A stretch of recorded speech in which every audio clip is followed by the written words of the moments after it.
How Islam began in under 10 minutes. Not a problem. We've started. Okay, so travel back in time with me to a land far, far away and long, long ago. Mecca and Arabia, about the year 570. Mecca is important for 2 reasons. 1, the Kaaba is there, an ancient temple built to worship God. And 2, Muhammad, peace be upon him, was born in Mecca. Now, problem. I can't show you Muhammad because it wouldn't be right. I'll tell you why in a bit. But in the meantime, here's his name in Arabic. Nice. Back in the day, Mecca was a lawless place. The only way to be safe was to have backup. Lots of rich big brothers who'd beat up anyone who got in your way. So the place was ruled by the most powerful families who could do pretty much what they wanted. And religion didn't help. By this time, the Kaaba had been filled to overflowing with 360 idols that did nothing to help anyone. So it was a tough place to grow up if, like Muhammad, you were a poor orphan and believed in just one God you couldn't see, like the Jews and the Christians. He called him Allah, the God, in Arabic there. Muhammad's dad died before he was even born, and his mum died when he was just 6. So he was brought up by his grandfather, Abdul Muttalib, and then, when he died too, by his uncle, Abu Talib, who had the respect of the city's ruling families, so Muhammad was safe for the time being. Muhammad started out as a shepherd and then became a businessman, travelling about buying and selling stuff for rich clients.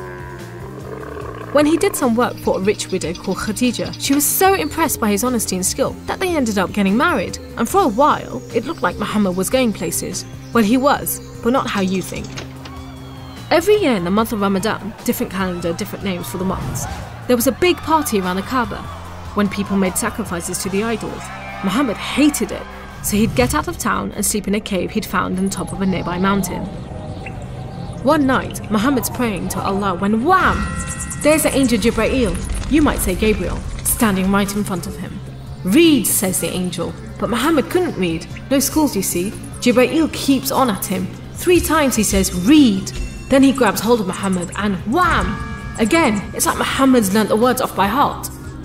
So he recites the message out loud. Read in the name of your Lord, who created man from a drop of blood. Read, for your Lord is most generous. He who taught by the pen, taught man what he did not know. It was a message from Allah. God was speaking to him just like he'd spoken to the prophets in the Jewish and Christian holy books, which meant he was a prophet too. The messages continued for the rest of Muhammad's life. Allah gave him the words to say and the Prophet recited them.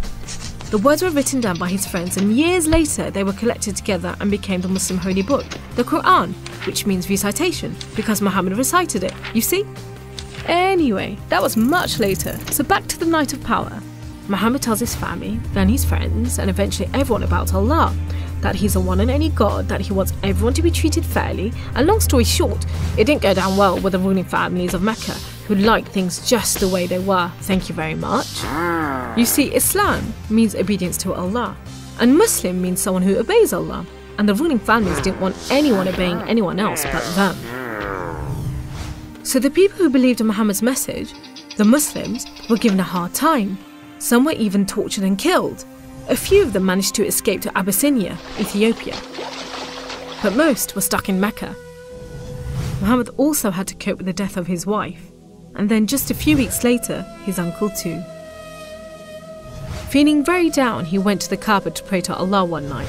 Then, the weirdest thing happened. Jibreel turns up, sits him on a winged horse called Al-Buraq and flies him all the way from Mecca to Jerusalem. He prays with all the prophets who have ever lived.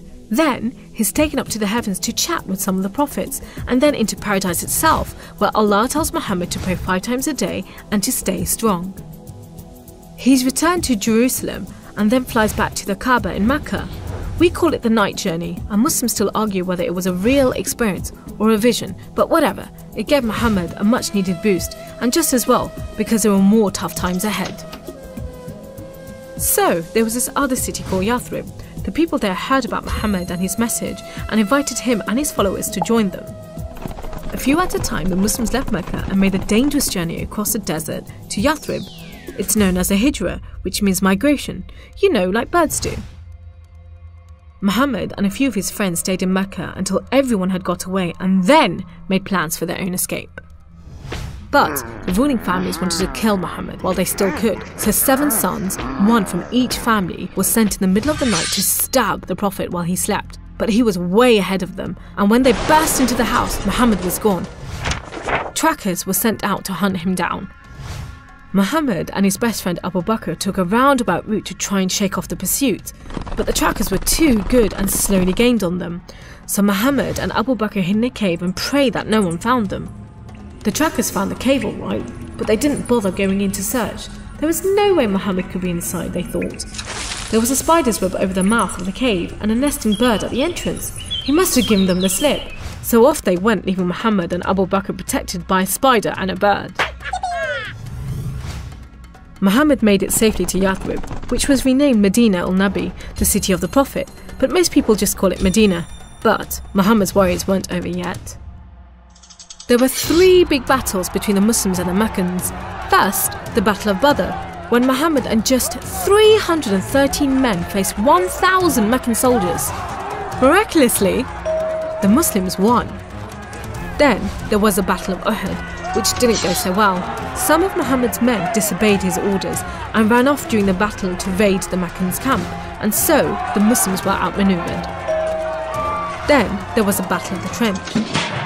Medina was protected on 3 sides by mountains, so when the Meccan forces advanced in the city, the Muslims just dug a deep trench. The Meccans made camp, but the weather was terrible. Pouring rain put out their fires and howling winds blew down their tents. Eventually they gave up and went back to Mecca. It was all a bit embarrassing. They were losing the respect of the local tribes who were flocking to join the Muslims. So a peace treaty was signed at Hudaybiyah. But it wasn't long before the Meccans broke it. Muhammad decided that enough was enough. By now he had over 10,000 men, so he led them across the desert to Mecca. The ruling families realised they'd made a huge mistake, but it was too late. All they could do was surrender and hope that the Muslim army killed them quickly. But Muhammad said there should be no more fighting. He rode into Mecca and went straight to the Kaaba. He circled it 7 times anti-clockwise and smashed all the idols, rededicating the Kaaba to Allah. And that's why I'm not going to show you Muhammad.